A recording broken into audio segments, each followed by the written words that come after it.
You, and I will note that I will move to excuse the absence of Ms. Ina Doe Davis Chappelle, who told us she wouldn't be here at this meeting. If there's a second, all in favor? Aye. Aye. The motion passes unanimously. And I will note that the other three board members are in attendance. We have a quorum, so we can carry on with business this morning. I will move to July 21st, 2021 board meeting. If there's a second. Second. Thank you. Any question or comment? Okay, hearing none, all those in favor signify by saying aye. Aye. Motion passes unanimously. Good morning, Ms. Edwards. I will move to determine the validity of provisional ballots and authorization to count provisional ballots from the August 3rd, 2021 special congressional primary election. There's a second. Second. Thank you. And Ms. Edwards, would you open up our discussion on that matter, please? Okay, good morning. We should have before you the provisional validation summary report. A total of 1,093 provisional ballots were issued during the 2021 11th Congressional District primary election on August 3rd, of which 319 were voted during early in-person voting, and an additional 774 were voted on election day and returned to the Board of Elections to be processed. Of the 1,093 provisional ballots received, 988 were confirmed to be valid, while 105 were rejected for various deficiencies during the verification process. Staff verified the provisionals in accordance with Chapter 6, Provisional Voting, of the Secretary of State's Election Officials Manual and Directives 2019-04, 2020-08, and 2020-09, and 2021-17. We found 988 provisionals that met the requirements for opening. They included 17 wrong precincts, correct locations, as well as 4 valid ballots that were made valid due to the APRE exception. Staff verified 2 incoming out of the county provisionals and 36 provisionals where the voters were previously registered in Cuyahoga County and did not vote here in the election. You have a breakdown of the 2020 Congressional 11th Congressional District primary election with the provisionals that were found invalid and the reasons for them being made invalid. It should be noted that wrong precinct, wrong location, there were 4 forms and they did have the 12 Ds on it. Therefore, they were not counted. These were individuals who were told by the poll workers, this is not your precinct, this is not your location, but they refused to go to their assigned precinct and assigned location. And there was one with a non-matching signature. I reviewed it along with the assistant manager, Aaron Adams, along with the director and the deputy director, and the 4 of us are of the opinion that this signature was definitely invalid. Thank you. You also have a copy of the pie chart, which is a breakdown of why people voted provisional. Thank you, Ms. Edwards. I don't know that you'll know the answer to this question, but voted absentee, we don't know. They don't offer you don't know what the explanation is. Like, I forgot I voted absentee. I didn't trust it coming in. We don't know that. We don't have that information, sir. And if I can add just one thing, I will say in this particular August election cycle, the fall off in applications coming in, new ones, was not to the very end. Usually it slows down a little bit more in the week leading up, but it was going strong up to the end. So I would part of it would guess is that some of these people are like, well, I'm not sure if that's going to make back timely, and so they do that. Because they can still request one, and we mail one out up to the Saturday before the election. Noon on that Saturday. Thank you. Any other questions or comments from Ms. Edwards? Okay, hearing none, then there is a motion on the floor. All those in favor signify by saying aye. Aye. Motion passed unanimously. Thank you. Thank you. We'll see you in a week. Oh, yeah. All right, we're on to the next matter, which is a hearing of testimony from Kenneth Johnson regarding petitions for the candidacy of Justin Bibb for Mayor, City of Cleveland in September 14, 2021 primary election. I'll just tee this up in as much as we discussed it last week too, or last time we met. Staff prepared a rather exhaustive investigation into the matter of altered signatures, to the extent I believe that there were many crossed out. Is that correct, Mr. Waller? The petitions that were crossed out? So on the actual address was crossed out and a different address was placed on there. And a number of affidavits were submitted on behalf of Mr. Bibb's campaign. Campaign manager at that point indicated that Mr. Individual named Mr. Johnson had possession of those petitions last, and the board unanimously agreed to ask Mr. Johnson to come in and answer any questions this board had before it concluded what it would do in regards to this investigation, because we are authorized under the law, required under the law, to investigate any irregularities. And these irregularities were brought to our attention by board staff. A rather exhaustive investigation was initiated, and I believe this would be the conclusion of that investigation. If Mr. Johnson, we subpoenaed him, and that's part of the record, and service was perfected. I understand that Mr. Musson, an attorney had contacted Mr. Musson about this matter, and I would ask at this point if Mr. Johnson is here or his attorney. Mr. Jordan, I see you're here. Good morning. Good morning, sir. Why don't you come up here, Mr. Jordan? Sure. At this point, we'll hear from whatever you prefer. We'll hear from you, Mr. Johnson, or excuse me, Mr. Jordan, on behalf of your client, and then we'll proceed accordingly. Thank you. Thank you. Mr. Chairman, just as a... Excuse me, Mr. Jordan, if you can announce your name and address for the record. Absolutely. Anthony Jordan. I am an attorney for Mr. Johnson. My address is 4485 Brooks Road in Cleveland. Thank you. Just as a quick point of order, the subpoena my client received was a ducis tecum subpoena. And I did have an opportunity to speak with Mr. Musson last week, who clarified that we were not required to present any documents. So we would proceed with that understanding. Understood.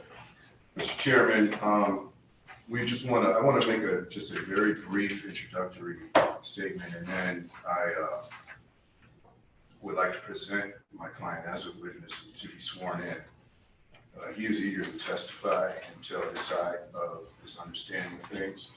But very briefly, as this board is aware more than I or any average citizen, that average citizens and lay people, if you will, come to the electoral process from vast and varied walks of life, represent in the process the diversity that exists in society itself. In my client's case, Kenneth Johnson stands before you, a retired former employee, 30 years in the Cuyahoga County Board of Developmental Disabilities. He retired in 2018 and previously worked on political campaigns, organizing and circulating petitions for candidates. After retirement, he decided he wanted to become more involved, and that's how he came to work for the Bibb campaign. In that capacity, he was responsible for not just circulating petitions, but organizing circulators and petition gathering. He also checked their sufficiency at the Board of Elections. He had not received any training nor specific instruction as to the law nor administrative rules in going about this process. And like most ordinary citizens who participate at this level, he viewed this process as relatively self-explanatory. However, when he found that he did have questions, he did in fact inquire of the Board of Election Representatives and believed thereafter he was acting properly. It is clear he made no effort to hide his strike-throughs of addresses and addresses only. He had been forthcoming.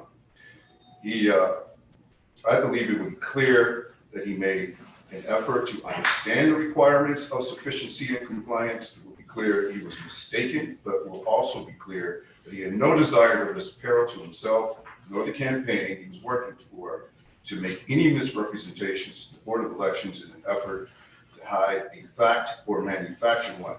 He is eager to respond to the board's questions and grateful for the opportunity. Thank you. Thank you, Mr. Jordan. Do we have our court reporter here? He's yes. Yes. Okay, I can't see. Thank you. Stephen, if you could swear in Mr. Johnson, please. Could you raise your right hand, please? Do you solemnly swear that the testimony you're about to give will be the truth, the whole truth, and nothing but the truth, so help you God? I do.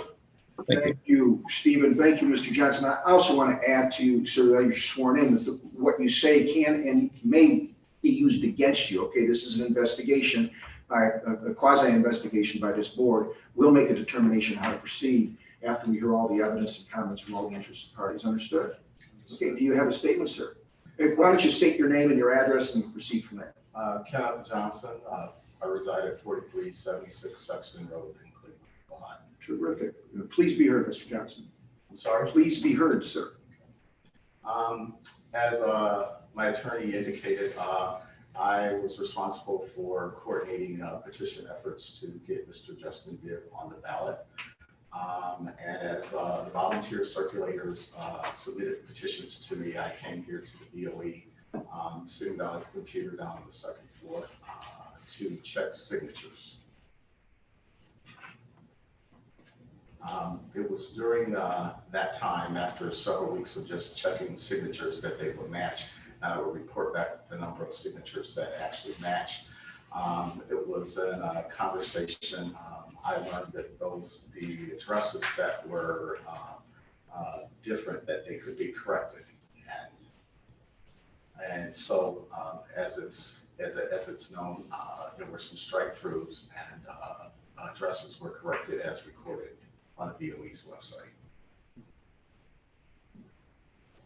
So you corrected the addresses, thinking it was okay for you to do it, but you weren't the circulator, correct? It was after a conversation with staff at the clerk, where I asked to verify signatures, that I was made aware that the addresses could be corrected.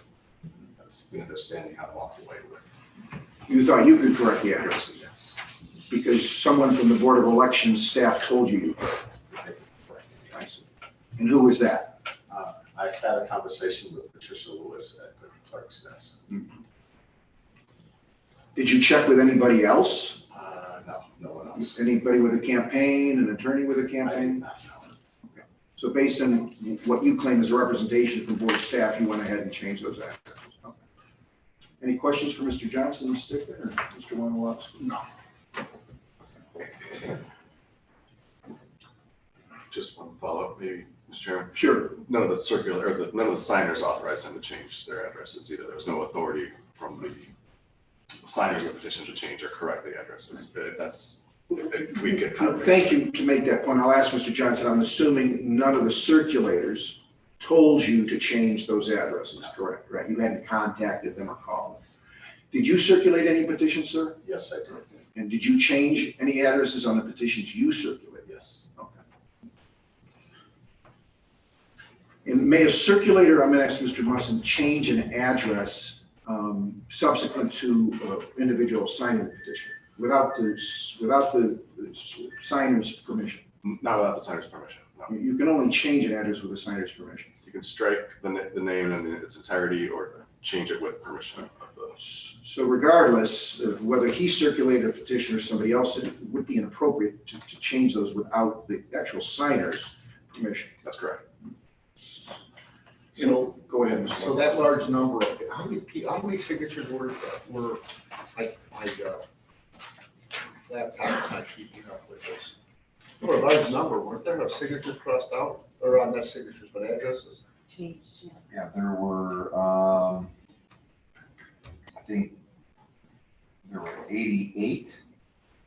Number of altered addresses on 42 part petitions was, the number was 88 that we have. So 88 people wrote the wrong address down? According to your investigation, your research, During my, 88 people wrote the wrong addresses down. if that's the number, during my review with what was recorded on file, it would be 8, yes. And I think I know the answer to this question. Those 88 addresses were not included in Mr. Bibb's count, correct, Mr. Wallace? That's right. And he had sufficient signatures to get on the ballot regardless. It was just this consistent, systematic cross-off or alterations of these addresses that brought this matter to your staff's attention.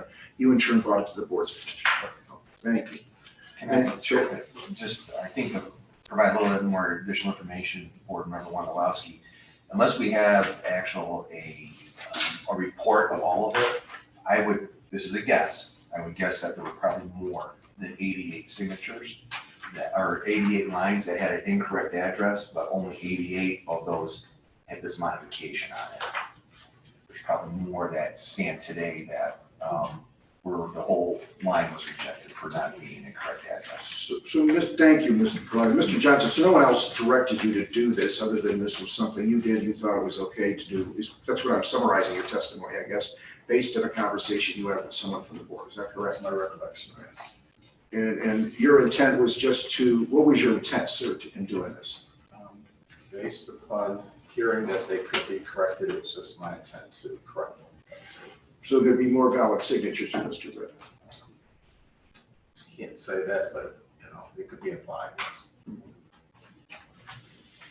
Any other questions for Mr. Johnson? I appreciate you coming down, Mr. Johnson. Mr. Jordan, I appreciate you coming down too and responding to the subpoena. Mr. Musson, do you have anything else? No, thank you, Chair. Okay. Based on his testimony and the discretion this board has, I will move not to refer this matter to the prosecutor's office because I don't believe you had an intent, sir, to break the law. I think a big lesson was learned here, and I think it's good that these are discussed in public so knowledge can get out there that you can't change petitions. Only the circulator can with the permission of the signer. So those are my comments. I will move not to refer. The investigation by this staff was very well done. There's a good record about us looking into this to make sure and ensure that no criminal intent or fraud was taking place on the election process. And I'm convinced with your testimony, Mr. Johnson, that's the case. There's a second on that. Second. Thank you. Any questions or comments from the board members? Okay, hearing none, all those in favor signify by saying aye. Aye. Aye. Thank you. Thank you very All right, much. thank you. Okay, on to the acknowledgements. I'm going to move to acknowledge the ballot proofs for the September 14, 2021 primary election in accordance with the ballot proofing policy approved by the board at the March 12, 2021 board meeting. If there's a second? Second. Thank you, Mr. Wondolowski. Those ballots are already being printed, aren't they, Mr. Gallagher? Is that the ballots for the September 14th? Yes. They're in the process, right? Because early voting started. Yes. Okay. And I guess I will explain on behalf of Mr. Gallagher and Mr. Perlotti, because we have so many elections in a row, typically this matter would be brought to our attention earlier before the ballots were actually approved. We're just doing it retroactively, correct? Right. Hearing any other questions or comments? Hearing none, all those in favor signify by saying aye. Aye. I said, I'm sorry, Oh, is I'm it sorry. quiet? So quiet eye from this second. All right. Motion passes unanimously. I will move now to acknowledge the acknowledgement of resignations and appointments. The resignation of office from Mr. Timothy Reynolds from the Village of Gate Mills. Mary Reynolds from the Village of Gate Mills is a member of council. Mr. Reynolds was a member, was a treasurer. Also, the appointment to elected office of Steve Simbrowski, a Village of Gate Mills treasurer, and Frank Steinbrink, the Village of Gates Mills member of council. Also, a letter of intent to retire from. Well, I'll wait for that motion. So if there's a second. Second. Thank you. Any question or comment? Hearing none, all those in favor signify by saying aye. Aye. Motion passes unanimously. I will move to acknowledge the intent to retire Jack Bocci, Village of Cuyahoga Heights Mayor. If there's a second. Second. Thank you. Any question or comments? Hearing none, all those in favor signify by saying aye. Aye. Motion passes unanimously. I will acknowledge the withdrawal of candidates set forth in our agenda. It's rather lengthy, but I will move to accept those withdrawals from the November 2nd, 2021 election. If there's a second. Second. Thank you. Mr. Chairman? Yes. Can you amend that to include the two issues at the bottom? Okay, I'm sorry. We're going to add the local option Berea 1. Is that correct? Precinct A and Village of Cuyahoga Heights Ordinance 2021-43. Thank you, Mr. Chairman. Friendly amendment. Thank you, Mr. Waller. There's a second to that friendly amendment? Second. Thank you. Any further question or comment? Hearing none, all those in favor signify by saying aye. Aye. Aye. Motion passes unanimously. Now on to the certification of candidates and issues for the November 2nd, 2021 general election ballot. If we make a motion to certify these, we still have the other ones, correct, Mr. Waller? Correct, nothing on the on this are included with the certificate. We would do that after we have hearing on the other matters. So we can should we wait to certify this list, I guess? Either way, you can certify it. And then add, depending on how the board. Yes, and each one of them add- is add them onto it. Okay, why don't we just do that? It's a little cleaner, I think. I will move to certify the candidates and issues for the November 2nd, 2021 ballot that appear in our agenda as uncontested or no question. Staff's recommending their certification. There's a second? Second. Thank you. Any question or comment?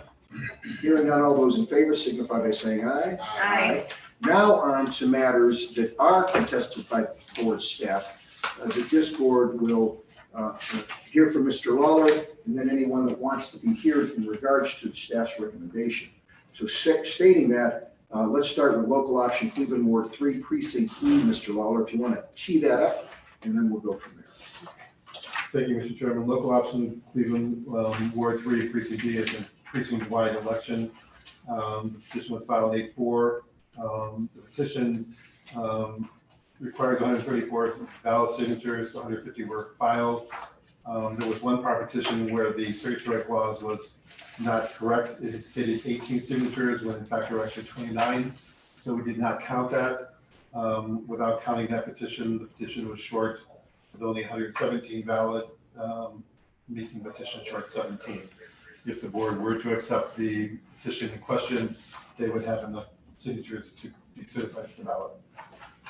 Thank you, Mr. Lawler. And I want to note too that the staff put together a package in support of its decision. Staff was doing its job, they're to look at petitions, decide whether they facially should be certified to the board. If they aren't, they bring that matter to the board's attention. In this particular case, they're advocates for the option that have contacted the board, and the process as it's laid out allows them to appeal to this board and argue why that should be included in. And they provided a brief for us to read, and I know our board members have all read that too. We've looked at also the documents the staff have provided us, which includes section 350138E1, the SOS election manual. There's a case Rust v. Lucas Board of Elections, as well as an SOS guide to local liquor options.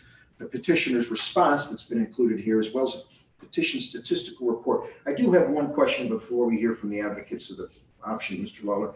If they're short 17 signatures, correct? And the issue here is the circulator ostensibly put 18 down when there were actually 29 on the petition, part petition. Okay. Terrific. Thank you. Is anything else you want to add, Mr. Lawler? No. Okay, thank you.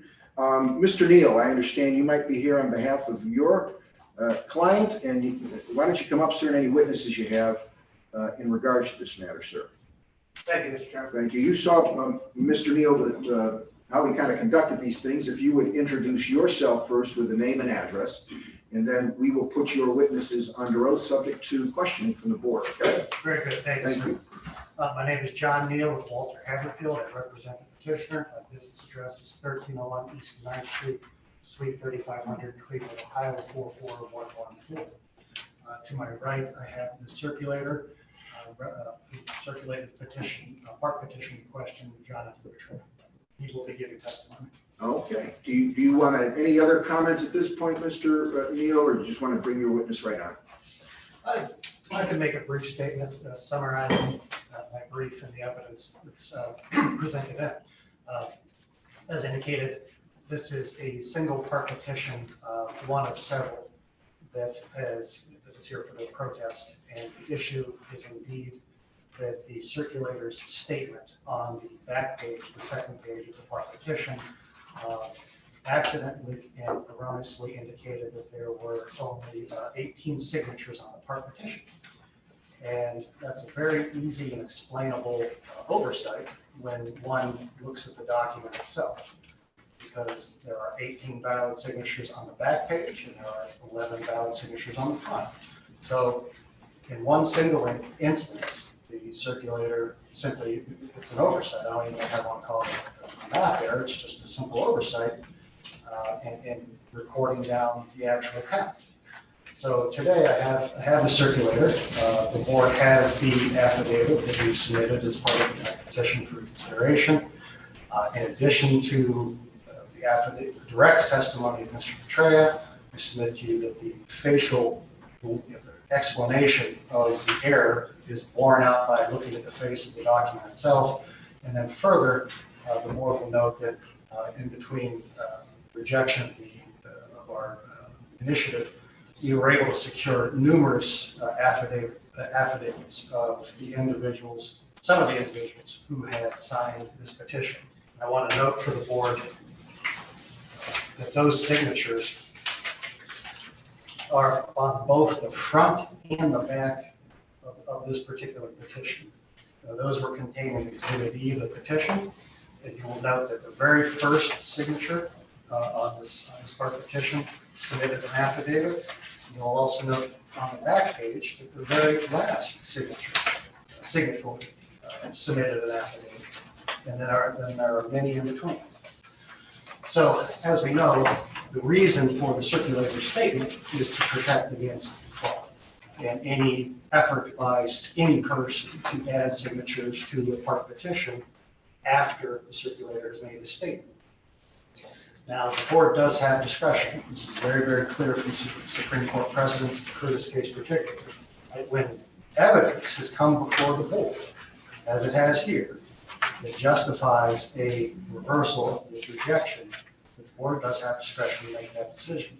And Supreme Court precedent cases are very clear in that regard. When there's no evidence, the board's initial determination is often upheld. When there is evidence, the board has a duty and an obligation to review it and has the discretion subject to these precedents to make a determination to reverse. And I suggest to you that there are very, very few cases where the amount of evidence, both quantity and quality, has been submitted to the board to justify a reversal. You have the affidavit of Mr. Petrea, you have the affidavit of various voters who signed on to the petition. Actually, between the filing of my petition and today's date, Mr. Petrea actually obtained 5 more affidavits of signatures on this particular part petition.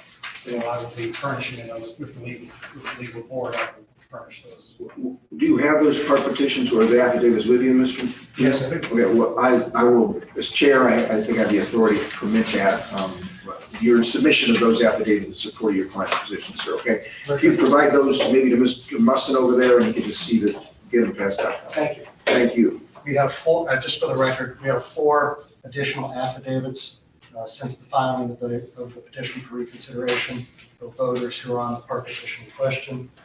Mr. DeVito, Ms. Folk, Mr. Rosen,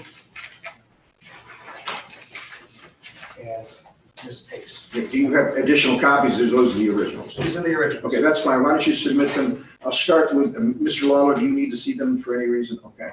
Why don't you bring them, pass them over here to Stick in, and Mr. Wondolowski, we can take a look at them. While we're doing that, do you want to call Mr. Petrea then as a witness, sir? I do. Okay. Mr. Petrea, why don't you come up? We're going to swear you in. We have a court reporter who's done this remotely, okay? Steve? Please raise your right hand. Do you solemnly swear that the testimony you're about to give will be the truth, the whole truth, and nothing but the truth? So help you God. I do. Mr. Neal, we do have Mr. Petrea's petition. I do appreciate you bringing him down here because you cannot ask questions of an affidavit. And so his presence here, I think, is important to me, and I'm sure the other board members. Do you want to ask your client any questions otherwise that have otherwise been disclosed to us? The only question I would ask for the record is, Mr. Petrea, you are aware that your affidavit has been submitted as part of the petition for reconsideration of this board? Is your affidavit true and accurate to the best of your knowledge as you sit here today? It is. And now I would offer Mr. Petrea for any questions the board may have. Thank you. Mr. Petrea, your affidavit indicates, how many part petitions did you submit in support of this option? Do you remember? 7, Mr. Chairman. Okay. And were you responsible for all the petitions for this option? I believe that there was one that was circulated by another individual, but for that one, all of them and every signature were there. Okay. And you were paid to do this, is that correct? I was. You've done this before, I've correct? done this. We've had a couple of others here before you today. Right. And from my perspective, I agree with Mr. Neal and what the case law that I've read about is the issue here is fraud. I mean, there's a reason for these rules. And it somewhat begs the question, if you are, assuming you're experienced, you submitted all the other ones correctly, but you didn't do this one right. Now, how did you get it wrong? So, Mr. Chairman, every single petition part that I submitted prior to this one, including two that I submitted along with this one. The signatures are all on one single page. On the back, there's no legal ballot language. As I closed my preparations for final submission, I was on the third floor terminal checking the validity of signatures. That's where I struck out two that were printed, as you can see on the back page. And as I had buttoned everything up, as you can see, there are little tick marks on every single one but for, I believe there were four signatures. I did not follow my process. I did not tick those off, and I proceeded to count up, and I counted 18 signatures. And I failed to turn the page as I was sitting on the third floor prior to making my submission on the second floor of board elections. Did you witness all the signatures on that part petition, sir? I did. And that would include the 18 you wrote down, Every- and let me fit, and the 11 that you missed? Mr. Chairman, I witnessed every single one of them. Any questions for Mr. Petraeus? Dave? Not at this minute. Okay, great. Mr., having no further questions, Mr. Petraeus, thank you. Do you have other witnesses, Mr. Neal? I have a representative from the petitioner here, but I don't intend to have him give testimony. That's fine. Okay, great. So you have no other witnesses then? No, I'm close. Any question or comment then from the board members? I guess I'll just start it. There's quite a bit of law here in regard to this matter, and a case law, and starting with the code, as well as SOS directives, which are directives we're to follow, which are interpretations of the code.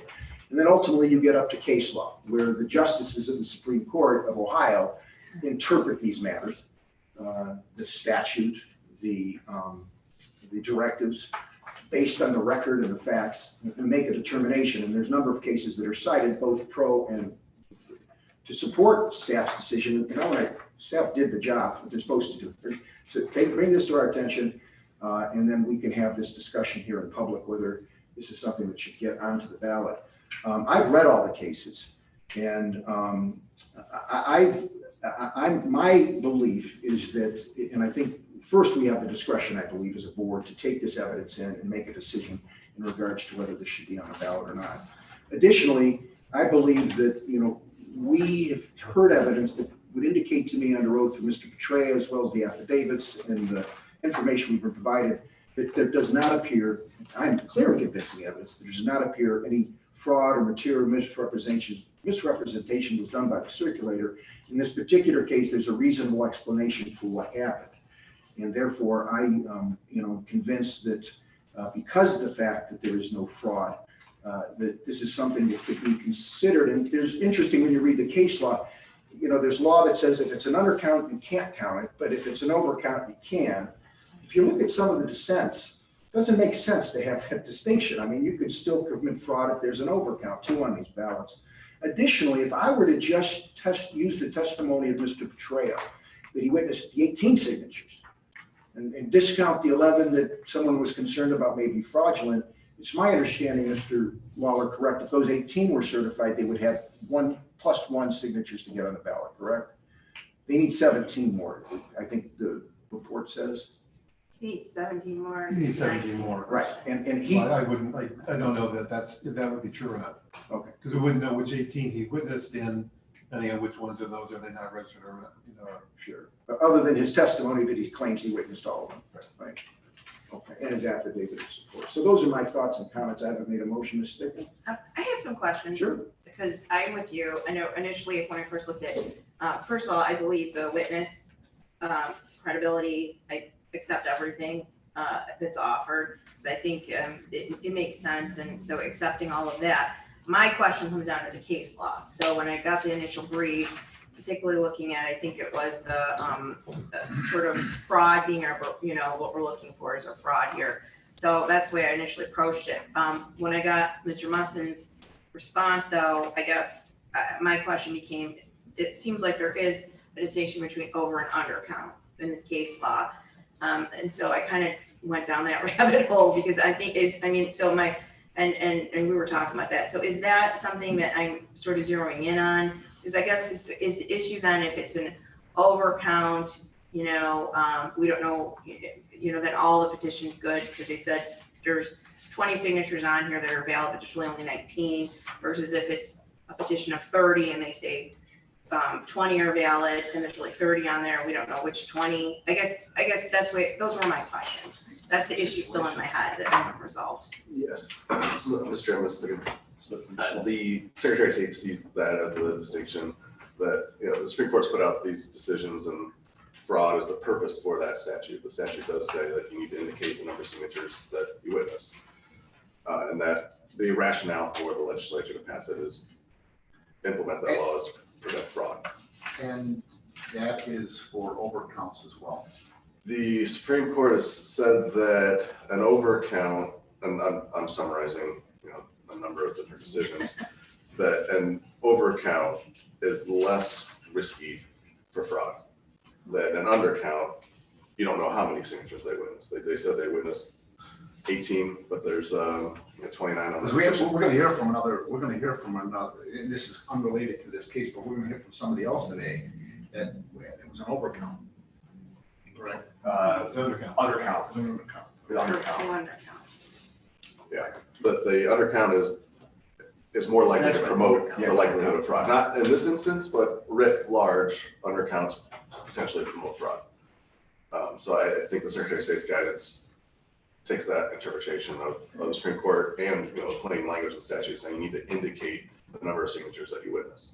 And I think whether you can deviate in substantial compliance with that or strict compliance, it kind of gets a little wishy-washy. But the intent of the law, as interpreted by the Supreme Court, is to prevent fraud. Whether or not fraud happens on a case-by-case basis, I'm not sure you can supplement your petitions to produce that type of evidence. But he is providing a rationale explaining the undercount, excuse me. Okay. I appreciate Mr. Wondolowski pointing that out because depending on what this board decides, these are based on facts. We know what the law is. The Supreme Court, there's no bright line test under these cases we have. Everyone is different because of the facts presented to the court at the particular time. Right. I'm sorry, Mr. Chairman, if I could just, the Secretary of State does try to establish a bright line just for election administrators and people that are flying through thousands of these petitions. You need definitive, clear rules. And I think that's what the Secretary of State's objective was also. So we find it's kind of. But to Mr. Wondolowski's point, we're going to look at other petitions here that the staff has recommended not be certified for whatever reasons. And everyone's based on certain facts, I think, if presented. Some people may not come here to want to be heard. Others, I think a couple others are going to want to be heard about these matters. And then I think determinations have to be made. I have another quick question. If that's okay. Oh, please. Oh, sure. Are we saying this is a bright line then? That's what I'm trying to get at. That's what I'm trying to understand. Because I kind of looked at the over and under count, so I appreciate what you're saying. I guess the SOS guidance did seem that way to me. That's where I was.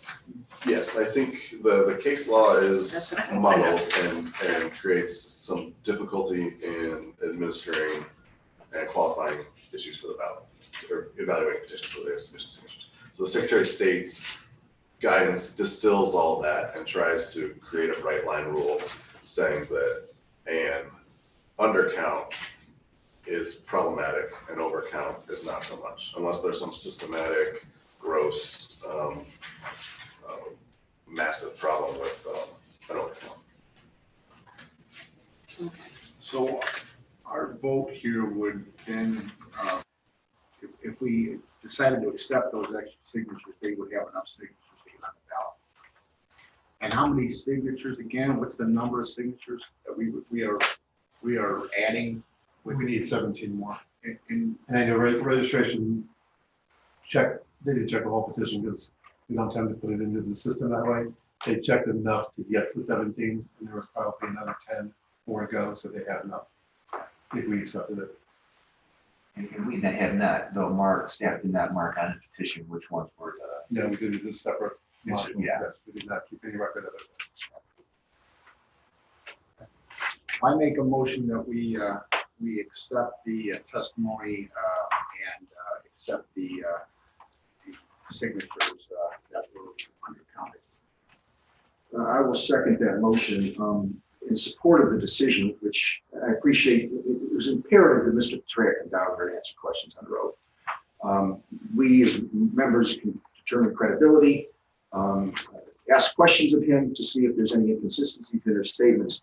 And if I'm looking at case law, and I guess anybody could support whatever position they wanted to take in this matter, but the Curtis case indicates in the Supreme Court, I think in a unanimous decision, no Judy French dissented, but said, we find that the dispute here was virtually factually identical to another case, Schwartz, that they heard, with no indication of fraud or material representation by the circulator of the petition. As in Schwartz, the other case, the petitioners here in this case provide an explanation of the reasons the number of signatures attested to on the circulator statements was less than the number of signatures appearing on the part petition, specifically identifying the non-qualifying signatures. Here, the petitioner even went further, providing affidavits in support of the petitions from, I think, with the additional 5 today, Mr. Neal. And you have, what would you have on your brief? I submitted an additional 4 today. I believe that brings up the total to 11 affidavits of signatories to the part petition. From the part petition. I believe that, our decision to support Mr. Wondolowski's motion, we're not being too technical, unreasonable, or arbitrary. In short, I don't believe we're abusing our discretion in this particular case based on the evidence we've seen. So I will support Mr. Wondolowski's motion. Any other questions or comments? I guess my comment would be, this is a tough situation. I agree with my colleagues on the case law. I did look at the case law as well. The testimony offered I find to be credible, so there's no, I don't believe there is fraud here. That being said, though, I'm sort of stuck on the bright line establishment of Secretary of State rule, and so that's where I'm dissenting.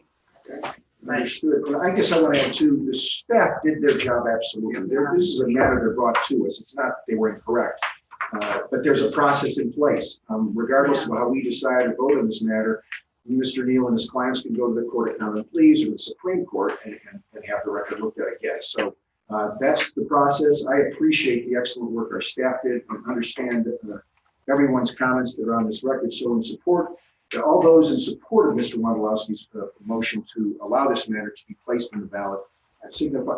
Can I just interject? Are we better to have a motion to consider this part petition and then quickly have the staff do the official review, and then we come back and we if the numbers are there, we certify it to the ballot, just so we know what the actual Sure. I mean, I see your point. It's this petition that's in question, right, Mr. Lawler? How should we proceed? It's either that or you can make it contingent on having enough signatures. Yeah, I will do that. Friendly amendment to Mr. Wondolowski's motion that contingent on staff finding that there's sufficient, at least 17 sufficient signatures on that part petition, that this matter be certified to the board. We've heard some ancillary evidence that will be the case, but it'll be contingent on staff doing that. Make that friendly amendment, Mr. Wondolowski. Yes, sir. Second. Okay. Second for the amendment. All right, any other questions or comments? All the board members have shared their thoughts. I appreciate that. All those in favor of Mr. Wondolowski's motion signify by saying aye. Aye. All those opposed? No. No? Okay, the motion passes 2-1. Thank you, Mr. Neal. Thank you. All right, Mr. Lawler, you're going to have quite a few matters here to Yes, present to us now. thank you. The next person is Mike Sugiri, if I'm saying that correctly. Brooklyn Board of Education member. They required 25 signatures. The candidate filed 28. He had 24 valid. The short one, our petition.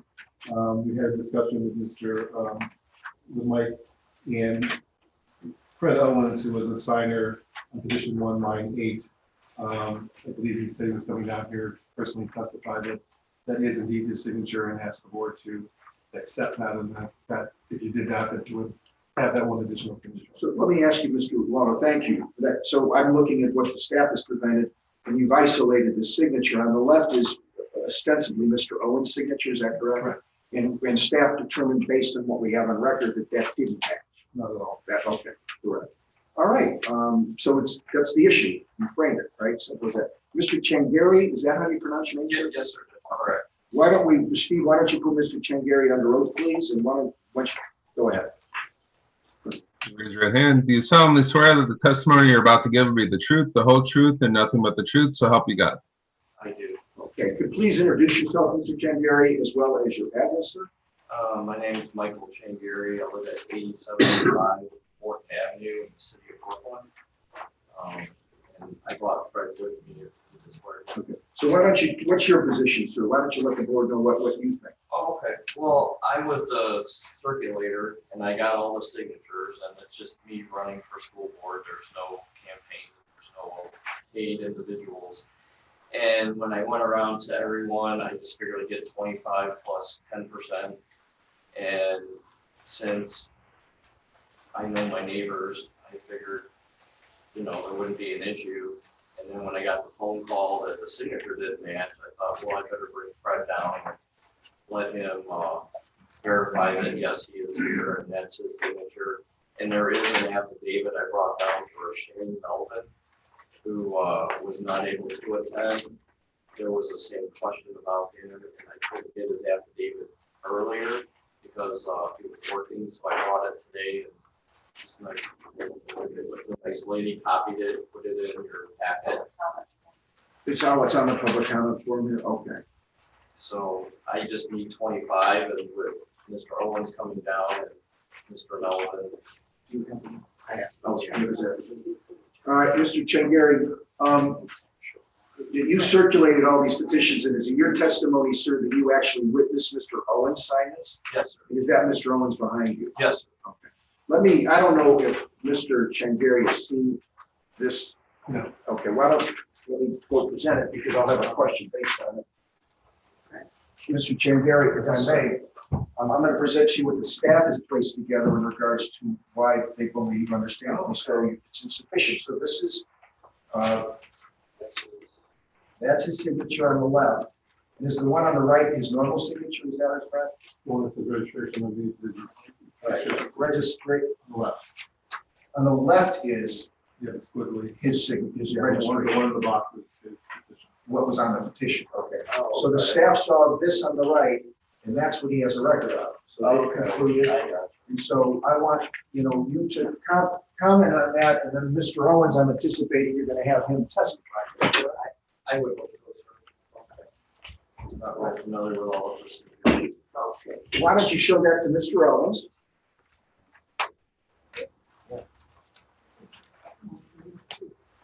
Let me see. I can give him right up. Sure. Okay. No, I'm good.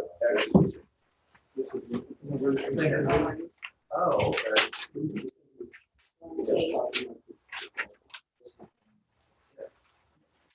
Yeah, so he's okay to testify and say that's his signature. Well, That's what's required. We're going to have to put him under oath, and we'll ask him some questions. If you're ready for that, do you have anything else to add, Mr. Changari? No, sir, I just wanted to say thank you for the opportunity to present my case and I'll present it on that. Great. Mr. Owens, we're going to have swear you in, sir, okay? We're going to have our court reporter do that. If you raise your right hand, sir. Do you solemnly swear that the testimony you're about to give will be the truth, the whole truth, and nothing but the truth, so help you God? Yes, I do. Okay. Mr. Owens, why don't you introduce yourself to us and your address, sir? Okay, my name is Fred Owens. I live at 8710 Morton Avenue in Brooklyn, Ohio. Okay. And do you understand what the issue is here today, Mr. Owens? We got to clear it up. I used to work for Brinks, littering and picking up money. We've got probably 50 stops. And when I'm in a hurry, that's what you get. When I'm not in a hurry, you get a little bit better. So I can tell you right now, those are my signatures. One is a little more legible. The other one is, I was in a hurry, the last one was that. I do know that I do write different ways. Just, this looks like it was an electronic signature, is one on file. That's what came out of our data system. So I mean, that is, I mean, I get it because I do it myself and a lot of people do. They just scribble on the thing just to be done with it. Although it is important to have a valid, clear signature on file. Right. I appreciate you coming here today. And Mr. Chairman, I mean, I don't know how much deliberation we need to have over this. It's pretty clear, so I'll make a motion to accept the signature and also this affidavit from Jane Melvin. The candidate receives 2 valid signatures. The other one is not requesting the signature. He does not reside at that address. Oh, We only need one signature. Yeah, right? So we we will accept Mr. Rowan. so just, I'll second his motion. okay, thank you. But again, so the signature on the right is on this piece of paper you prepared us. Petition with the boxes on it. On the right is This is petition signature. on the right is petition, on the left is his Registration. I I should have a blown up copy in your packet that we took from the registration system. Okay, oh, there it is, okay. Let me just do that. So that looks like an EKG. Not a healthy one. All right, I appreciate you coming down, and Mr. Owens here is testifying under oath. That's his signature on Mr. Changari's petition, so I will accept it at its face and support Mr. Wondolowski's motion. Okay, any other, yes, Mr. Waller? Which signature is the signature you would tend to use for voting? Because if it's not the one that's on file with us, we'd ask that you go downstairs and update the registration card so that it would match in future elections. Sure. He can do that today, correct? Yes, He's right. still, so Mr. That'd be a good idea. Yeah, what floor is that? 2. So if you go before you leave and just re-register, and they'll get a new signature, yours, the one you use most often. Okay? And that, I appreciate your pointing out, Mr. Waller, because you're gonna be down here a lot. So this won't be my neighbor. Right. All right, thank you, Mr. Owens. All right, any other question or comment? Hearing none, all those in favor signify by saying aye. Aye. All right, good luck to you, Mr. Changari. Thank you. Thank you. Thank you. Thank you. Thank you, Mr. Waller. Yeah. Okay, the next one, sir. Bobby Jordan, Richmond Heights President of Council. He was required 150, he filed 180. He has 123 valid, leaving 27 signatures short. He has 2 part petitions that contain 20, but he actually only really stated only 19 on those. And so we invalidated. If he's here today, the director and I both had a conversation with him and invited him to come and speak to the board. Okay, let me just find where his paperwork is in here. Okay, Bobby Jordan, got it. Mr. Jordan, you're here. Thank you, sir. Just give us a second to look at this, sir, okay, if you would.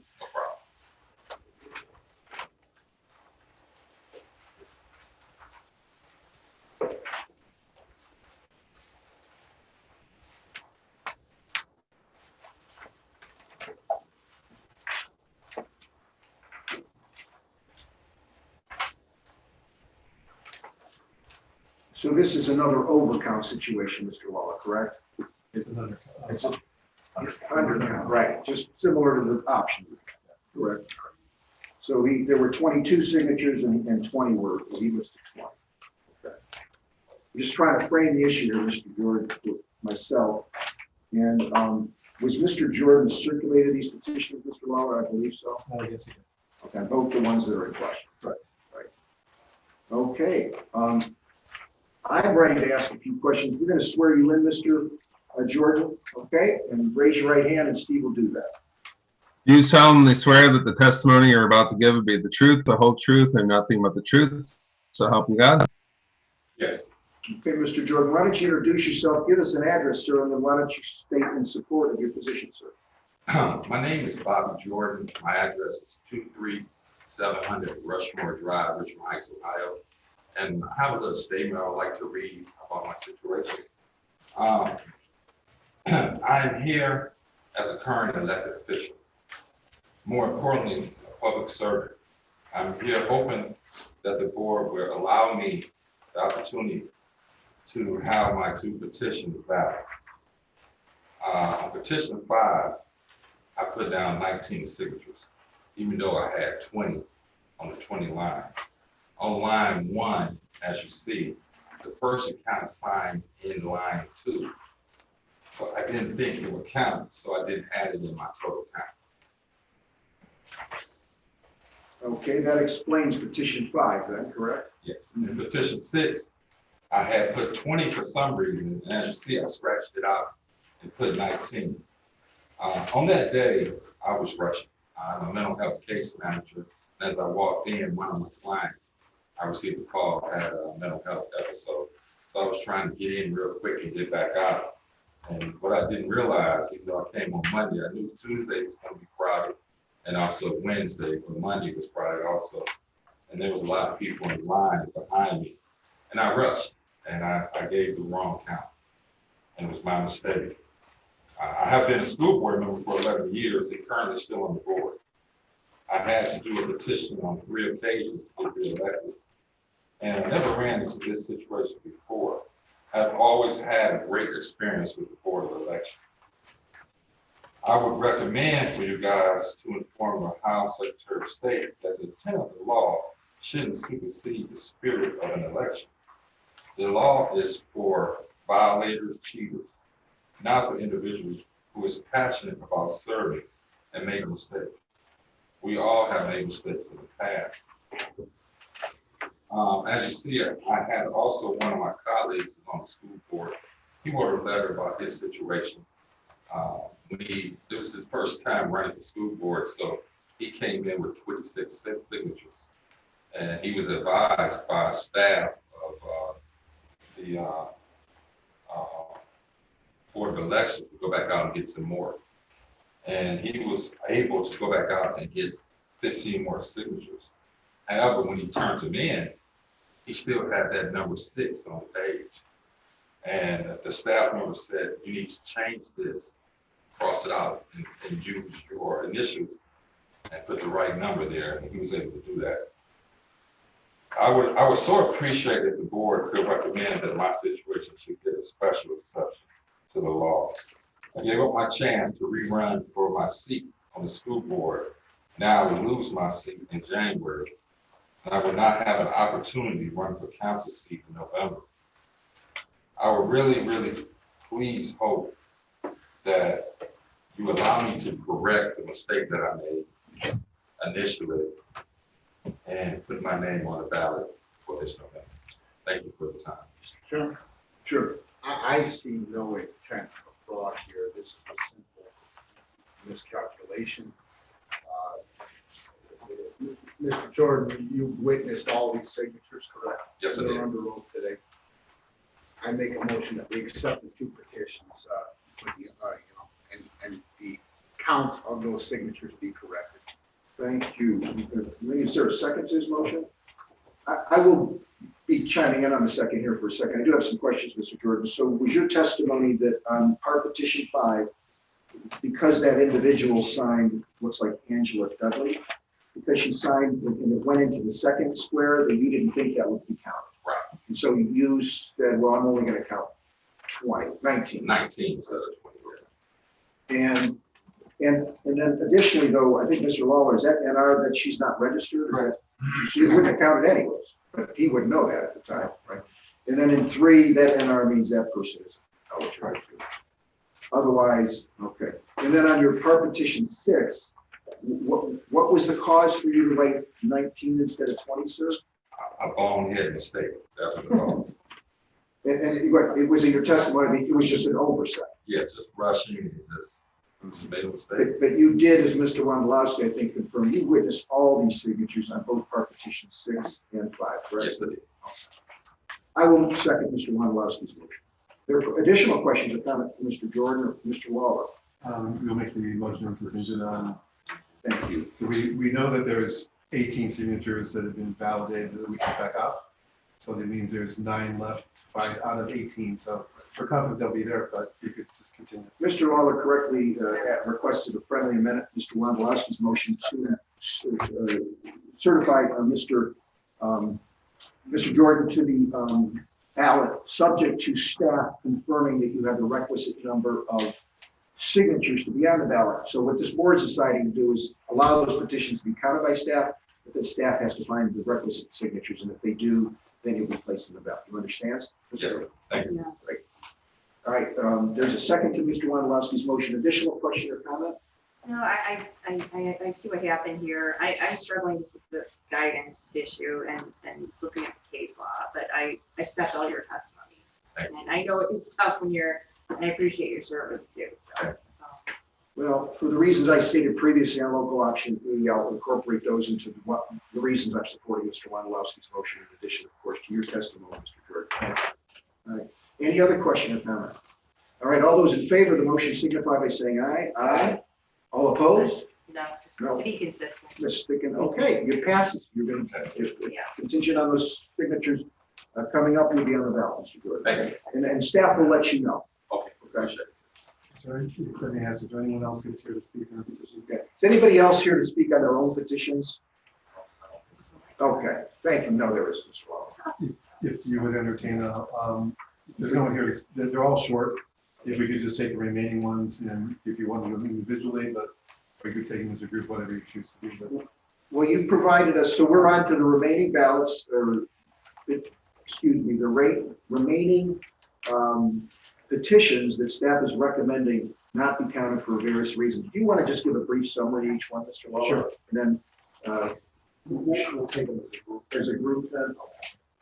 So Shereen Fountain, a Cleveland Board of Education member, her petition is short, 63 signatures. Charmaine Davis, East Cleveland Council at Large, her petition is short, 7. Gloria Jackson, Maple Heights Board of Education member, that petition is short, 15. William Page, Warrensville Heights Council, Ward 3, that petition is short, 50 valid signatures. Phil L.T. Roberts, East Cleveland Council at Large, is short, 33 valid signatures. There's a joint petition for Maple Heights Board of Education for Tiffany Harrison and Lloyd McCarvey. On that particular one, they dated their signing, they dated the petition after they got all the signatures, which is not proper to do. It's against the revised code. You need to sign the petition and date it before you circulate. Kimberly Todd, Westlake Board of Education, they're short 51 signatures. Kendall Sutton, Cleveland Heights University Heights Board member, that petition is short 36 valid signatures. Calvin Fedler Jr., Chagrin Falls Board of Education is short 2 valid signatures. Orlando Harper, Youth Board of Education member, short 32 valid signatures. And Artez Alexander, Youth Board of Education member, is short 1 valid signature. Thank you, Mr. Waller. All these individuals were advised that they would be short and that staff would be recommending they not be certified. Everyone got a phone call from me. Everyone got a phone call from me. And they understood they could come down and It address was it. in my email list. Okay, terrific. Just want to make sure they got the notice so the due process requirements are set forth. Thank you. I will move to not certify. We want to make a motion about not certifying these, correct? Right. I'll make a motion not to certify those individuals, beginning with individual 4, Sharif Fountain, all the way to the last individual, 14, Artez Alexander, for the reasons set forth in our agenda and is summarized by Mr. Waller, realizing that these individuals have been notified under the staff's recommendation, advised they can come down and speak, and there's no one to be heard of this matter, so there's no evidence to consider. There's a second? Second. Thank you. Any question or comment? Hearing none, all those in favor signify by saying aye. Aye. Motion passes unanimously. On to, Question, when you certify the candidates that you include the issues? not yet. Okay, we haven't done issues yet. Right? So we're here in the tab. So tab is next up. Let's see. Let's go. So acknowledgement of intent to attend. A question to Tony and Brent. When we're giving these petitions out to candidates or circulators for issues, are we giving them, I'd probably give them still the book, the SOS guidance? We give them the Secretary of State handbook, we give them a 5-page, 2-sided document with petition rules. If they come to the board, we go over the petition with them. We actually have asked them if they want to fill out in front of us, because once they leave, we are now not permitted to. I mean, you guys are great about that. I just was, Yeah, so we're doing our. A lot of the people you'll see on this list are people that did not choose to pull petitions from us. So they don't get it. They don't come down, they don't ask, they ask other people, and as a result. Okay, so we should encourage people to make sure they come here and talk. Try. It's preferred. Because then we do give them. I know, I opportunity understand. to, Yeah, right. we give them that quick overview. But when they go to the SOS website themselves, Do we have them sign a receipt that they received all this stuff from us, the documents you referred Not to? when they pull, only when they file. Only when they file. Thank you, Mr. Law. Any other questions? Okay, I will move to certify the issues for the November 2nd, 2021 general election as set forth in our agenda. If there's a second. Second. Thank you. Any question or comment? Hearing none, all those in favor signify by saying aye. Aye. Motion passes unanimously. And on to the approval of vouchers. I will move to approve the voucher. I mean, it's really dealing with the cubicles as well as for the maintenance of the OPEX model. 72 rapid. I will move rapid extraction desks. I will move to approve the vouchers as set forth on our agenda item. Second. Thank you. And I note that these are all paid from grant funds too. Thank you. Correct. All right. Any question or comment? Hearing none, all those in favor signify by saying aye. Aye. Terrific. All right, on to the Board of Elections proposed budget. This is understanding that we will, as a board, be acting on it at next week's meeting, Monday. But Mr. Pilati and Mr. Gallagher provided us, along with Ms. Susi, a draft of that budget. And I guess you want to highlight some items in it, sir, Mr. Pilati? Yeah, just a couple quick things, and if there's any initial questions, try to address those. So the Cuyahoga County, we are on a biennial budget cycle. This upcoming budget is for the 22-23 calendar years. And I would say that this budget cycle is definitely different than the past budget cycles that we've had. This is the first time that we're taking, creating a budget that takes into granted a pandemic and creating a pandemic environment. Luckily, we've never had to do that before, and hopefully we won't have to do it again after this one. But in knowing that and knowing where we've been and where we're going, we're proactively trying to take from our successes from 20 and 21 and incorporate some of those things into this budget cycle. In particular, two areas, and that is the cost of the wages for our seasonal temporary employees, as well as our election day workers, which are poll workers and rovers and voting station managers. That accounts for the two biggest increases in what we are proposing. We were able to be successful in 2020 with our poll workers because of the ability to compensate the workers at a higher rate, and we're already realizing here in 21 challenges in trying to meet those statutory recruitment goals, in a large part because it was a substantial decrease in pay. So we went from, for example, $172 stipend for a poll worker up to $250, and now it's back down to $172 again. And we definitely, Becky Brake and her team are feeling that as they try to get people. So, but that accounts for quite a bit, as well as this is the first budget here too now that with our grant dollars, we were able, and we tried to be smart, we tried to buy some equipment that will benefit us not only in 2020, 21, but for beyond, things that will be around for a while, as well as improve our operations with online poll worker training and ADA compliance, sample ballots and things like that. Now that those things have been purchased and initial implementation costs have been witnessed, there's ongoing maintenance costs and licensing fees that we need to do. So we're seeing that for the first time in this budget cycle. And we did, let's talk about grants a little bit.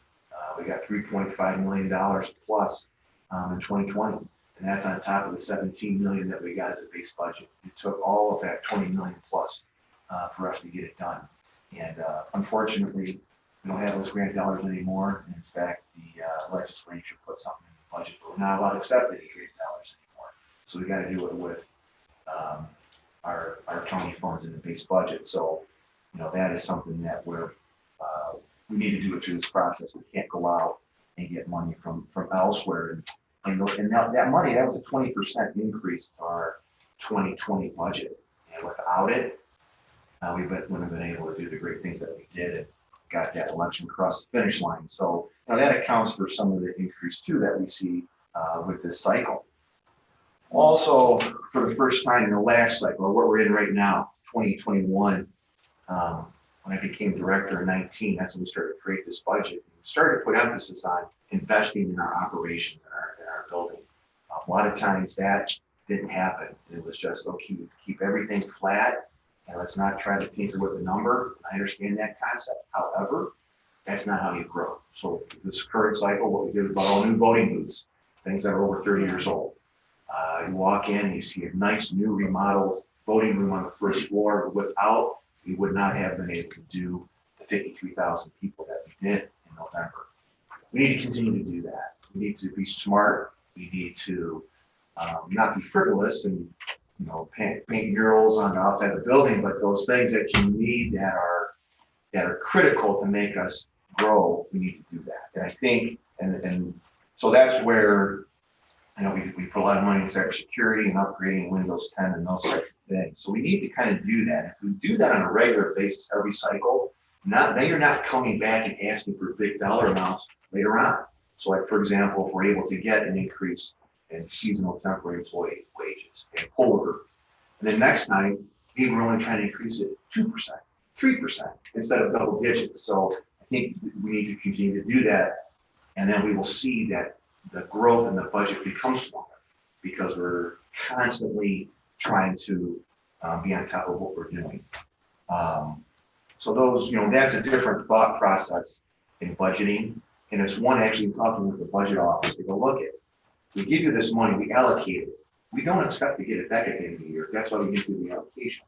Don't be wasteful with it, but you don't get a pat on the back if you turn $2 million back in. And then you come and you ask for something else. Use it to do what you need to do to be successful. And that's kind of what we want to do, continue to do. We did this last time.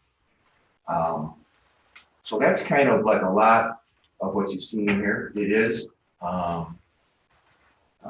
couple $1 million, $2 million more per year over what it was. But again, a large part of that, temp wages, poll worker wages, annual maintenance, costs for online poll worker training and everything that goes with that, election reporting. We're doing all those things. Plus, we've also done some things like you'll see in administrative agreements that goes up that I think are better. Poll place changes never stop, unfortunately. What we had always done is send out a little bureaucratic postcard. We send out a letter now.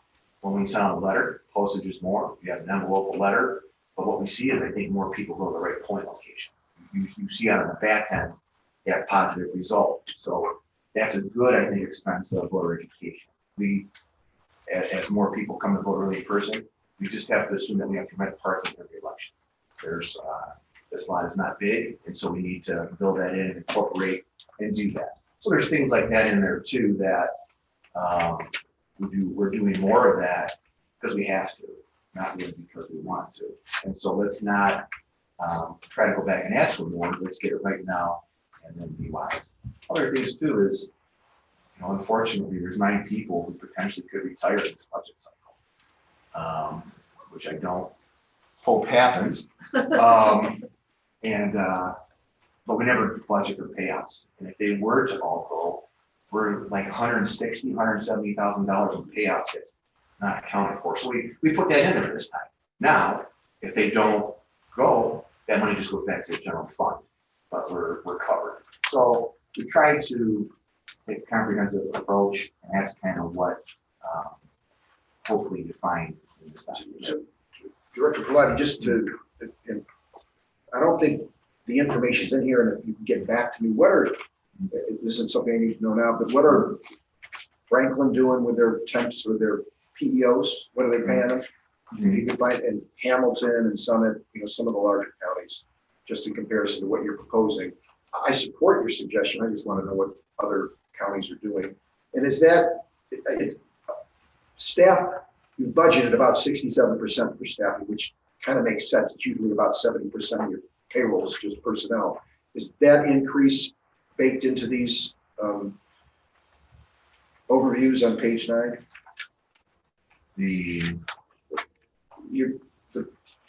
As far as for permanent employees or for Election official, election day workers, so it's 2.5. Does that increase in the per diem baked into that? Yes, that's taking our official temporary pay right now is $11.50, and so we took used some grant money and working with Executive Budish, we got that for $12.50 in 2020, and because we've had a higher attrition rate we took that money and we continue to pay him $12.50. However, the official rate's $11.50. So to go from $11.50 to $15, that's what's in this number here. Terrific. If you could just follow up and let the board know what the other counties are doing. Sure.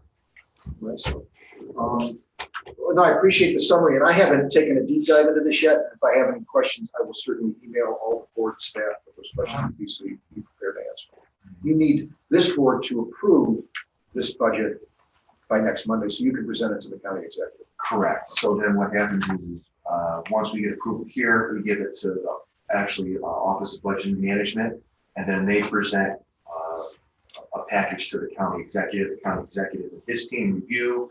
They determine what they then want to take forward to county council. And then when the county council will have hearings, Tony, Kenneth, and myself will be in attendance there to answer the questions they may have. I'm playing a little bit of phone tag with some folks in county council, make them aware of the county executive. He personally himself, he and I had a conversation, at least as far as temporary and PEO wages. And then Walter, I say Walter P because I don't want to butcher his last name. We had a conversation actually, Kendra and I with him late Thursday, because executive leadership asked us to do that. And we explained to him what we were trying to do here. And I think he was very supportive of it.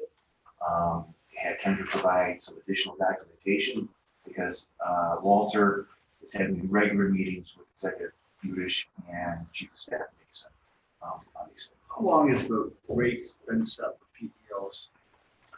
The 172, at least 10 years. It's been a long time. What's it? 2010. 2010. It's due to go up. I think it should go up, absolutely. You know, and to that point, And in order to get qualified help, and really it's a 20-hour assignment. So you're looking at about 2 hours of training or more, 2 hours on Monday night, and then 15 to 16 hours on election days. So you take that 172 divided by 20, it's not a whole heck of a lot. So, Yeah, I agree. Any other questions for Mr. Pilati? Okay, thank you for the update. Next item of business is approved vouchers, the budget, and then the personnel agenda. And then we have enough new business.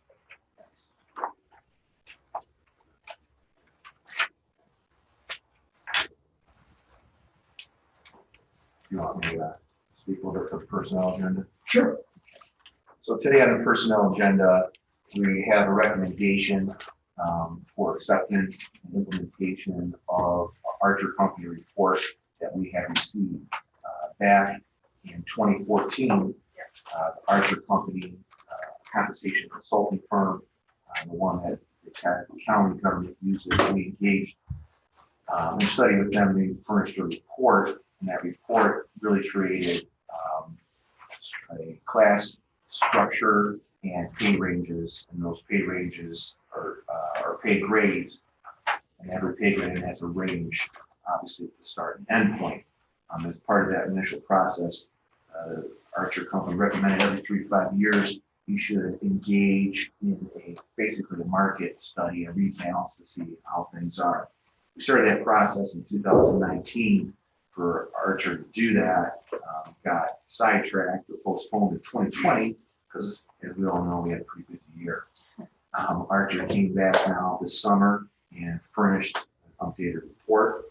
And with there, they found that the current pay grades, the ranges needed some adjustment to get in line with the market, as well as there are a few classifications that, in addition to the adjustments of that, they actually should be placed in a higher pay grade than what they currently are. And so that's what is found.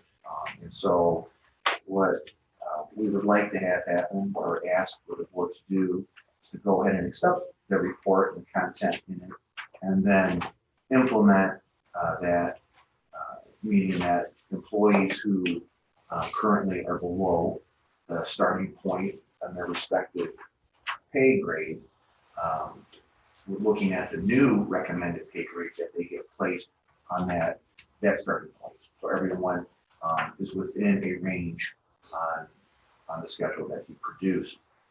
We did get this report back at some point in June, so I'll also ask if we could then go forward in July, making these changes effective. Retroactive. Mr. Chairman, I'll make a motion to accept the Archer report as submitted and make it retroactive back to July, the first pay period, first full pay period in July. I'll second his motion. Okay, thank you. And to add to Mr. Pilati's explanation, Mr. Wondolowski and I met as a subcommittee to discuss this matter with Deputy Director Gallagher and Mr. Pilati, took a deep dive into it. And in summary, the Archer report, consistent with what we did 5 years ago, said every pay grade that we have, all 17, they had reduced that from previous amounts, needed to be upgraded. And what we found then is now that you've raised the hourly rate for certain individuals, they were just suggesting that they get to the bottom of that hourly rate now because they'd be below it if we didn't take those steps. Additionally, there have been some positions where they would change. The report recommends certain duties be changed to pay grade, which we're adopting that here too, and taking those individuals to the absolute minimum of their pay range at an hourly rate. So that's what we're doing. We're doing it consistent with what we did last time, and I will support the motion. Thank you.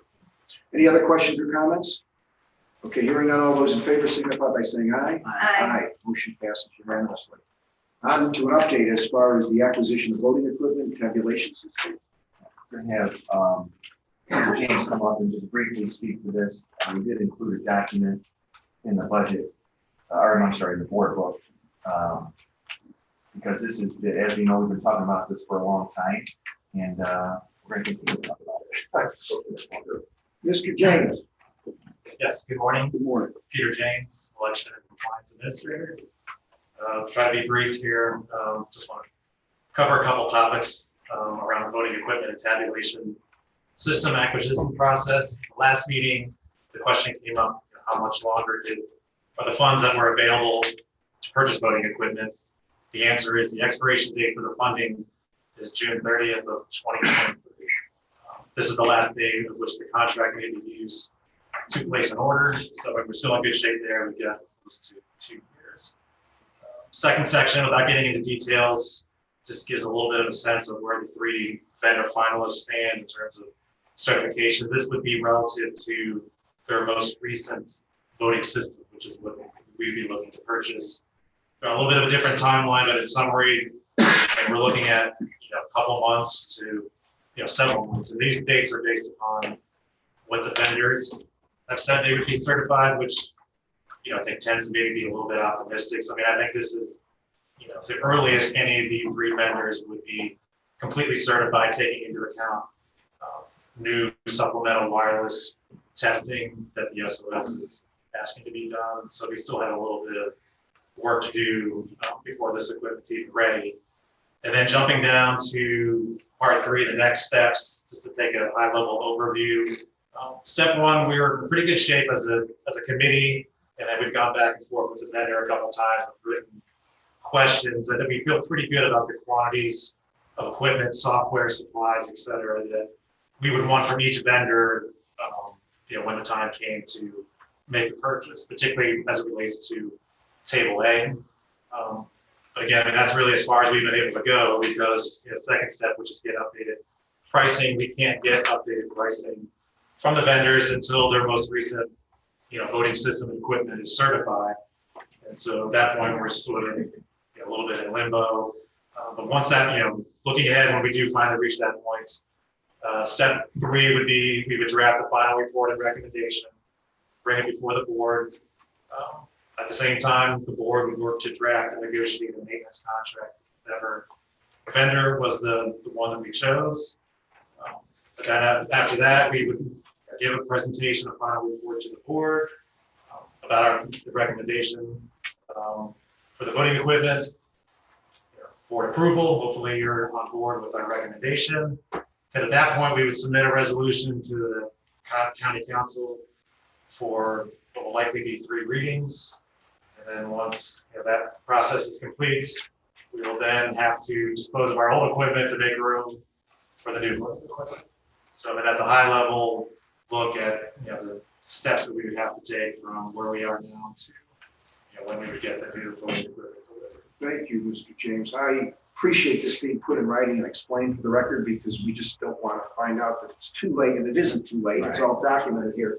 And I understand completely our equipment is still operational now, will be in 2022. I'm guessing you were going to be looking at something in the fall, early fall of 2022. These steps will start taking place. Maintenance contracts review, resolution sent over to the county is. Maybe summer. Maybe so. Yeah, so what I hope is, we don't want to rush it. And so if we can get some of these things taken care of in the summer, then what we can do is provide the appropriate, and get all the approvals, appropriate lead time to the vendors to go through to produce this. This isn't stuff that sits on a shelf, it's built to order because of the uniqueness of it. And then what we're able to do is also get the equipment coming in like around the beginning of December. So we get through the November gubernatorial, the equipment comes in. And speaking with Secretary of State's office, they want us to really pay the invoice by March of 2023. In order to pay the invoice, we have to accept and test the equipment. So that means we get it in, we open it up, we touch everything, make sure that it works. So we're gonna need some time to do that.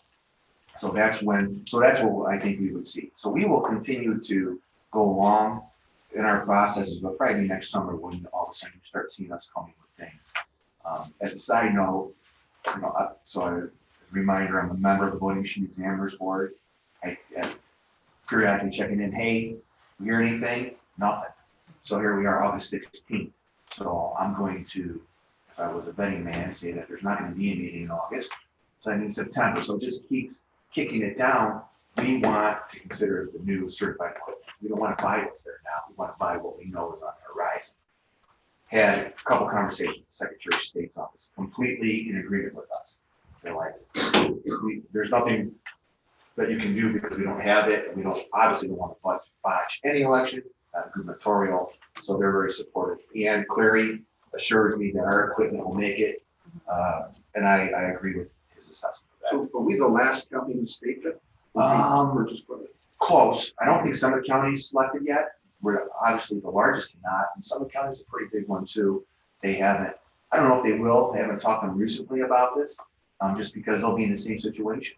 They won't be able to get pricing or quotes on the latest and greatest that's out there. One other question. So your budget takes into consideration some B list items that we're going to have to pay for, correct? So it's not in there because that's dependent on the vendor.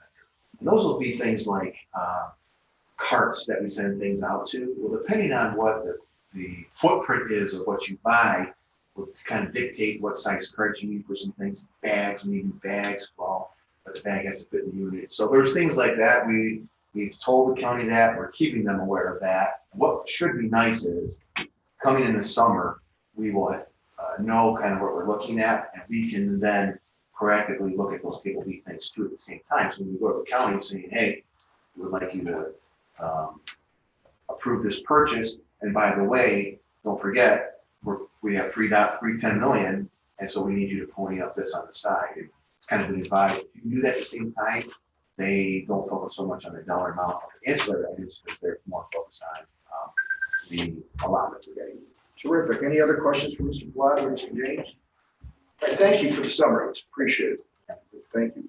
On to then, I think our last new business item, September 14th, 2020 with primary election. Just real quick, today is the close of registration for the September 14th election. We'll be open until 9 o'clock tonight to take in registration cards. Absentee opens up tomorrow already. We have 5,000 applications that open new applications that we process. So we'll be getting those out. Early in-person voting will be 8 to 5 tomorrow through Friday for this week and the next couple of weeks. So we're here. It's go time. As far as poll worker recruitment, we need to hire about 2,100 people. We've already had about 1,550 trained, so we're 75% of the way there. A lot of that is because there is a lot of overlap from August to September. So those people committed actually they committed to 3 elections, but we're confirming that they're still good to go. And then what we're kind of looking at is a couple wards in Cleveland that weren't part of the Congressional. We're focusing in on that. And hopefully we'll get that staffed up rather quickly. We do have 5 polling location changes for this election, and that will impact about 7,800 voters. All 5 locations are in Cleveland. We have sent out a letter to them, letting them know that, and the voter information guide has also gone out, and that indicates too where they vote, and had a little note say that this is a new polling location. This past Friday, we finally got in the last piece of equipment from the August election. Victor and Brian are working diligently to get that turned around so we can get that tested and get ready to get right back out in the field again. So we're hustling. We are on track. And we just, it's here. So Great. We will adjourn today then, but we'll go and recess next week, 23rd, before September's 4th. No, we're meeting on the 13th. we'll be on 13. Oh, no, one last quick thing. We're doing tomorrow for the first time kind of a vote by mail day. So Mike West worked with Dave Supermarkets and wanted to work with us in Metro Health. So tomorrow being the opening of vote by mail, while we have 5,000, which is good. I think we would hope to, I think we're having about 15% turnout for this election. So we would hope to have about 15%. So we would hope to have about 18,000 people vote by mail. So we're about a third there. People do get confused, all this back to back to back. So we're having this event where we're just encouraging people, stop by, fill out a vote by mail application. If you have any questions, we can walk through them. And we will be in each of the communities. There's 7 in total. So not only Cleveland, but we'll be in Solon, Lakewood, Bay Village, Cleveland Heights, East Cleveland, Garfield, and the other 6. So we'll try to drum up some business with press release, social media posts, just trying to get as many applications as we can early. And while we have people in front of us, kind of see if we can collect a November 1 at the same time application. Thank you. Any questions or comments? Hearing none, is there any public comment, Mary? No, Chairman Hastings. Thank you. Any other business for the board? Okay, hearing none, I'll move to adjourn. There's a second. Second. Thank you. All in favor? Aye. Aye. Thank you all. Have a wonderful week. Thank you. Brent?